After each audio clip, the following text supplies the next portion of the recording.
about time management for a moment. Okay.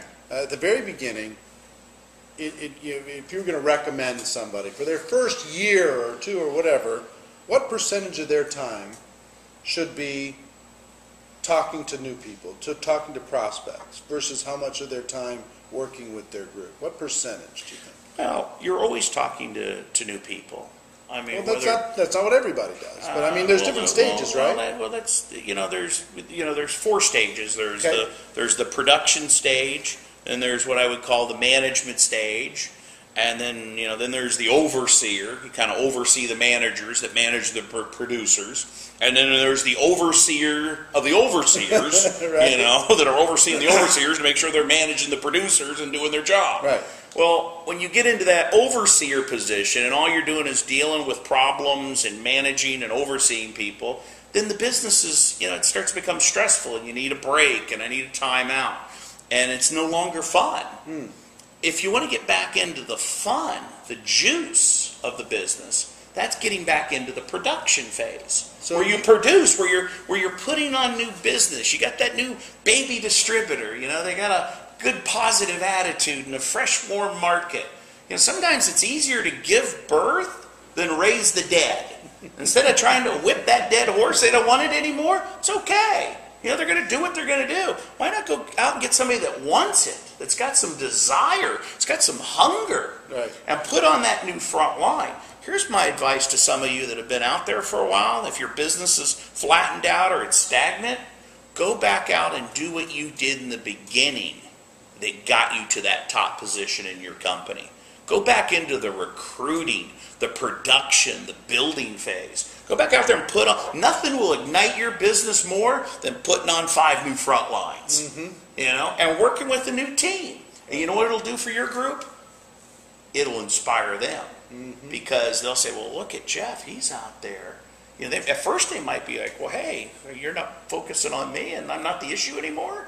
You're not going to just spend all your time here managing me, and you start putting on some new business. All of a sudden, you get after it. They start to see that, and then some of them start to get inspired by that. I remember you were always saying, "Catch me if you can." I'm gonna be bringing in some extra people. Catch me if you can. Come on, because it was inspiring to me. I was like, "Dang, I'm going to get left behind. He's just going to keep going. He's just not going to stop." I mean, I think. Would you say that one of your secrets has been you've stayed more consistent in production mode than other people? Yeah, I mean, and that production mode could be if you're my new You're driving it. You're telling the story. I'm chasing it through your business. Yeah. I'm. You get in front of people. I always joke also too. Another the lesson I could share with people is what we call the 3-foot rule. I don't know if you've heard of the 3-foot rule. Yeah. Somebody gets in within 3 feet of you. You gotta tell the story. You talk to them. Right. You make a connection. You build some rapport. Hey, turn off your phone. Get off your Crackberry or your iPod or iPhone or whatever you're on and talk to the person next to you. Right. Put a smile on your face. Right. Say hello to meet somebody. Ask a question. Make a friend. Instead of going to a meal or having a meal at a restaurant, how about making a connection with that waiter? There might be some waiters out there that can make you a lot of money in this business. I don't know. But whether it's the bellman or the driver or the waiter or whoever it is, I'm a team player. I make everyone part of my team. Making friends, collecting those friends, building those new relationships. And once you could drop me literally, Eric, out of an airplane, with a parachute, hopefully, and a backpack maybe with some products and a few brochures, land me anywhere in the world, and within 90 days I could have a thriving business and not know a soul there. Right. Because I would create a warm market. Right. And once I found somebody, then I chase their contacts, right? And then those people know people, and then they know people, so it just starts to expand. So the 3-foot rule, we say, if you're not having fun, you're not doing it right. Right. Lighten up and your sales will brighten up.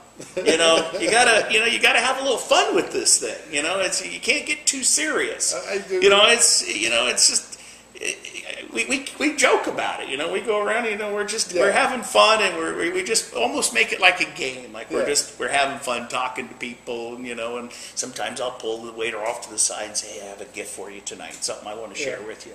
Yeah. And I'll share it with them. Right. I don't try and make a spectacle out of it in front of the table. Right. But making that rapport, making that connection with somebody.